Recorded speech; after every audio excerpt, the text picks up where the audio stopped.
Selamat pagi. Saat ini saya akan melanjutkan membaca Injil Matius, yaitu dari Matius 24 mulai ayat 15. Siksaan yang berat dan Mesias palsu. Jadi apabila kamu melihat pembinasa keji berdiri di tempat kudus, menurut firman yang disampaikan oleh Nabi Daniel, para pembaca hendaklah memperhatikannya. Maka orang-orang yang di Yudea haruslah melarikan diri ke pegunungan. Orang yang sedang di peranginan di atas rumah, janganlah ia turun untuk mengambil barang-barang dari rumahnya. Dan orang yang sedang di ladang, janganlah ia kembali untuk mengambil pakaiannya.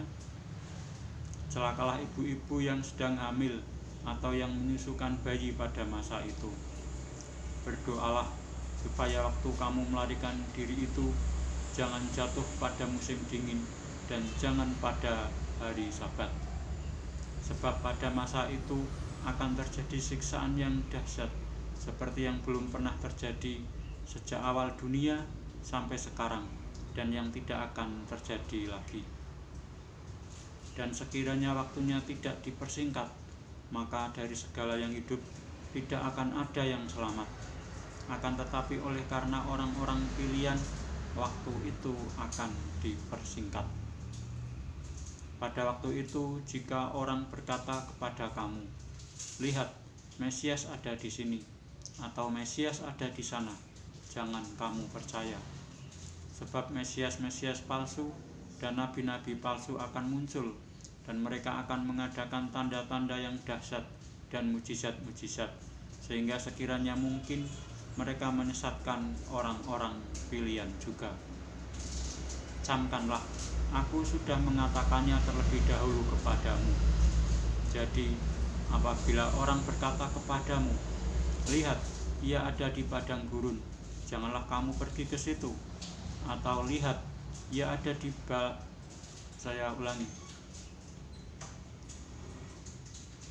Atau "Lihat, ia ada di dalam bilik," janganlah kamu percaya. Sebab sama seperti kilat memancar dari sebelah timur dan melontarkan cahayanya sampai ke barat, demikian pula lah kelak kedatangan Anak Manusia. Di mana ada bangkai, di situ burung nasar berkerumun. Kedatangan Anak Manusia perumpamaan tentang pohon ara. Segera sesudah siksaan pada masa itu, matahari akan menjadi gelap dan bulan tidak bercahaya, dan bintang-bintang akan berjatuhan dari langit, dan kuasa-kuasa langit akan goncang. Pada waktu itu akan tampak tanda Anak Manusia di langit, dan semua bangsa di bumi akan meratap, dan mereka akan melihat Anak Manusia itu datang di atas awan-awan di langit dengan segala kekuasaan dan kemuliaannya.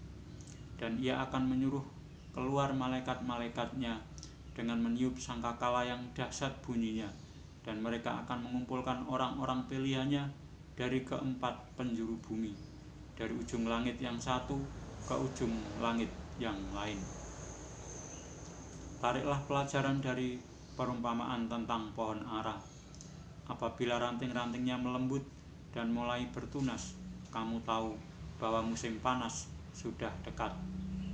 Demikian juga, jika kamu melihat semuanya ini, ketahuilah bahwa waktunya sudah dekat, sudah diambang pintu. Aku berkata kepadamu, sesungguhnya angkatan ini tidak akan berlalu sebelum semuanya ini terjadi. Langit dan bumi akan berlalu, tetapi perkataanku tidak akan berlalu. Tetapi tentang hari dan saat itu tidak seorang pun yang tahu, malaikat-malaikat di surga tidak, dan Anak pun tidak, hanya Bapa sendiri. Nasihat supaya berjaga-jaga. Sebab sebagaimana halnya pada zaman Nuh, demikian pula halnya kelak pada kedatangan Anak Manusia. Sebab sebagaimana mereka pada zaman sebelum air bah itu makan dan minum, kawin dan mengawinkan, sampai kepada hari Nuh, masuk ke dalam bahtera, dan mereka tidak tahu akan sesuatu sebelum air bah itu datang dan melenyapkan mereka semua. Demikian pula lah halnya kelak pada kedatangan Anak Manusia. Pada waktu itu, kalau ada 2 orang di ladang, yang seorang akan dibawa dan yang lain akan ditinggalkan. Kalau ada 2 orang perempuan sedang memutar batu kilangan, yang seorang akan dibawa dan yang lain akan ditinggalkan. Karena itu berjaga-jagalah, sebab kamu tidak tahu pada hari mana Tuhanmu datang. Tetapi ketahuilah ini, jika tuan rumah tahu pada waktu mana pada malam hari pencuri akan datang, sudahlah pasti ia berjaga-jaga dan tidak akan membiarkan rumahnya dibongkar. Sebab itu, hendaklah kamu juga siap sedia, karena Anak Manusia datang pada saat yang tidak kamu duga. Perumpamaan tentang hamba yang setia dan hamba yang jahat. Siapakah hamba yang setia dan bijaksana, yang diangkat oleh tuannya atas orang-orangnya untuk memberikan mereka makanan pada waktunya? Berbahagialah hamba yang didapati tuannya melakukan tugasnya itu ketika tuannya itu datang. Aku berkata kepadamu, sesungguhnya tuannya itu akan mengangkat dia menjadi pengawas segala miliknya. Akan tetapi apabila hamba itu jahat dan berkata di dalam hatinya, Tuanku tidak datang-datang, lalu ia mulai memukul hamba-hamba lain dan makan minum bersama-sama pemabuk-pemabuk, maka tuan hamba itu akan datang pada hari yang tidak disangkakannya dan pada saat yang tidak diketahuinya, dan akan membunuh dia dan membuat dia senasib dengan orang-orang munafik. Di sanalah akan terdapat ratapan dan kertakan gigi. Saya lanjutkan membaca Injil Matius yang ke-25. Gadis-gadis yang bijaksana dan gadis-gadis yang bodoh. Pada waktu itu, hal kerajaan surga seumpama 10 gadis yang mengambil pelitanya dan pergi menyongsong mempelai laki-laki. 5 di antaranya bodoh dan 5 bijaksana. Gadis-gadis yang bodoh itu membawa pelitanya, tetapi tidak membawa minyak. Sedangkan gadis-gadis yang bijaksana itu membawa pelitanya dan juga minyak dalam buli-buli mereka. Tetapi karena mempelai itu lama tidak datang-datang juga, mengantuklah mereka semua lalu tertidur. Waktu tengah malam terdengarlah suara orang berseru, "Mempelai datang, songsonglah dia."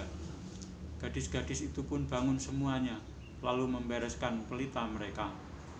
Gadis-gadis yang bodoh berkata kepada gadis-gadis yang bijaksana, "Berikanlah kami sedikit dari minyakmu itu, sebab pelita kami hampir padam." Tetapi jawab gadis-gadis yang bijaksana itu, "Tidak, nanti tidak cukup untuk kami dan untuk kamu.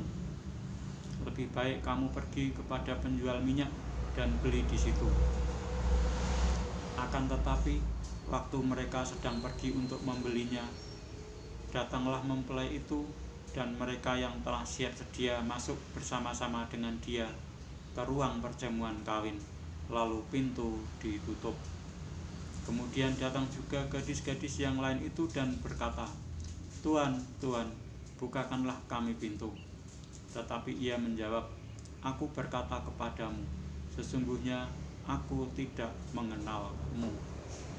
Karena itu berjaga-jagalah, sebab kamu tidak tahu akan hari maupun akan saatnya." Perumpamaan tentang talenta. Sebab hal kerajaan surga sama seperti seorang yang mau bepergian ke luar negeri, yang memanggil hamba-hambanya dan mempercayakan hartanya kepada mereka. Yang seorang diberikan 5 talenta, yang seorang lagi 2, dan yang seorang lain lagi 1, masing-masing menurut kesanggupannya. Lalu ia berangkat. Segera pergilah hamba yang menerima 5 talenta itu. Ia menjalankan uang itu, lalu beroleh laba 5 talenta. Hamba yang menerima 2 talenta itu pun berbuat demikian juga, dan berlaba 2 talenta. Tetapi hamba yang menerima 1 talenta itu pergi dan menggali lubang di dalam tanah, lalu menyembunyikan uang tuannya. Lama sesudah itu pulanglah tuan hamba-hamba itu, lalu mengadakan perhitungan dengan mereka. Hamba yang menerima 5 talenta itu datang, dan ia membawa laba 5 talenta. Katanya, "Tuan, 5 talenta Tuan percayakan kepadaku. Lihat, aku telah beroleh laba 5 talenta." Maka kata tuannya itu kepadanya, "Baik sekali perbuatanmu itu, hai hambaku yang baik dan setia. Engkau telah setia dalam perkara kecil, aku akan memberikan kepadamu tanggung jawab dalam perkara yang besar. Masuklah dan turutlah dalam kebahagiaan tuanmu." Lalu datanglah hamba yang menerima 2 talenta itu, katanya, "Tuan, 2 talenta Tuan percayakan kepadaku. Lihat, aku telah beroleh laba 2 talenta." Maka kata tuannya itu kepadanya, "Baik sekali perbuatanmu itu, hai hambaku yang baik dan setia. Engkau telah setia memikul tanggung jawab dalam perkara yang kecil. Aku akan memberikan kepadamu tanggung jawab dalam perkara yang besar. Masuklah dan turutlah dalam kebahagiaan tuanmu."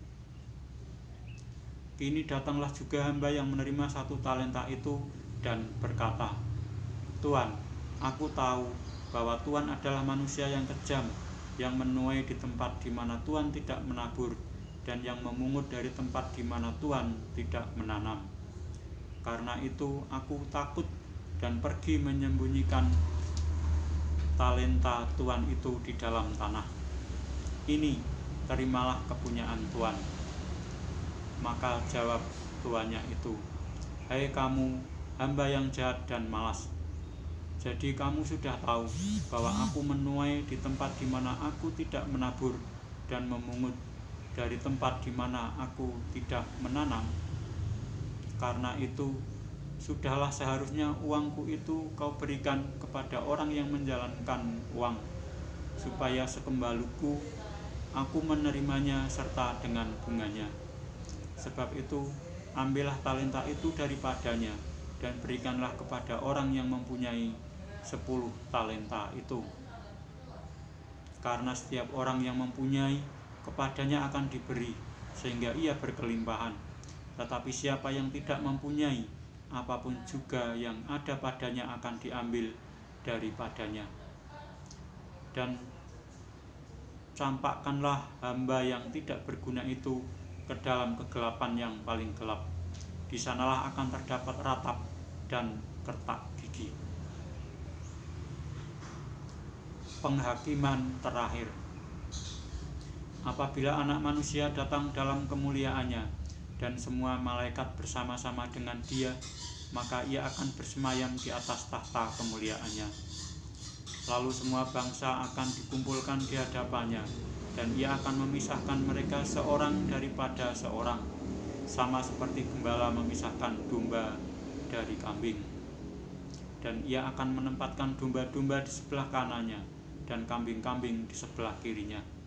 Dan raja itu akan berkata kepada mereka yang di sebelah kanannya, "Mari, hai kamu yang diberkati oleh Bapa-Ku, terimalah kerajaan yang telah disediakan bagimu sejak dunia dijadikan. Sebab ketika aku lapar, kamu memberi aku makan. Ketika aku haus, kamu memberi aku minum. Ketika aku seorang asing, kamu memberi aku tumpangan. Ketika aku telanjang, kamu memberi aku pakaian. Ketika aku sakit, kamu melawat aku. Ketika aku di dalam penjara, kamu mengunjungi aku." Maka orang-orang benar itu akan menjawab Dia, katanya, "Tuhan, bila manakah kami melihat Engkau lapar, dan kami memberi Engkau makan, atau haus, dan kami memberi Engkau minum? Bila manakah kami melihat Engkau sebagai seorang asing, dan kami memberi Engkau tumpangan, atau telanjang, dan kami memberi engkau pakaian? Bila manakah kami melihat engkau sakit atau dalam penjara, dan kami mengunjungi engkau?" Dan raja itu akan menjawab mereka, "Aku berkata kepadamu, sesungguhnya segala sesuatu yang kamu lakukan untuk salah seorang dari saudaraku yang paling hina ini, kamu telah melakukannya untuk aku." Dan ia akan berkata juga kepada mereka yang di sebelah kirinya, "Enyahlah dari hadapanku, hai kamu orang-orang terkutuk, enyahlah ke dalam api yang kekal yang telah sedia untuk iblis dan malaikat-malaikatnya. Sebab ketika aku lapar, kamu tidak memberi aku makan. Ketika aku haus, kamu tidak memberi aku minum. Ketika aku seorang asing, kamu tidak memberi aku tumpangan. Ketika aku telanjang, kamu tidak memberi aku pakaian. Ketika aku sakit dan dalam penjara, kamu tidak melawat aku."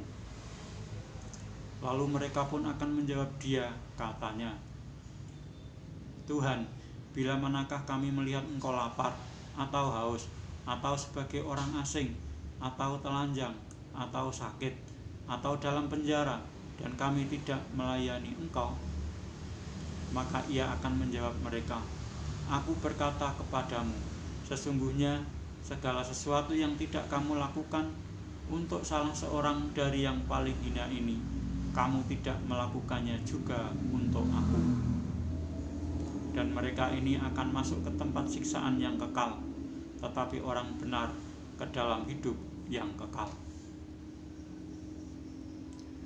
Demikianlah saya telah membaca Injil Matius sampai dengan Matius yang ke-25.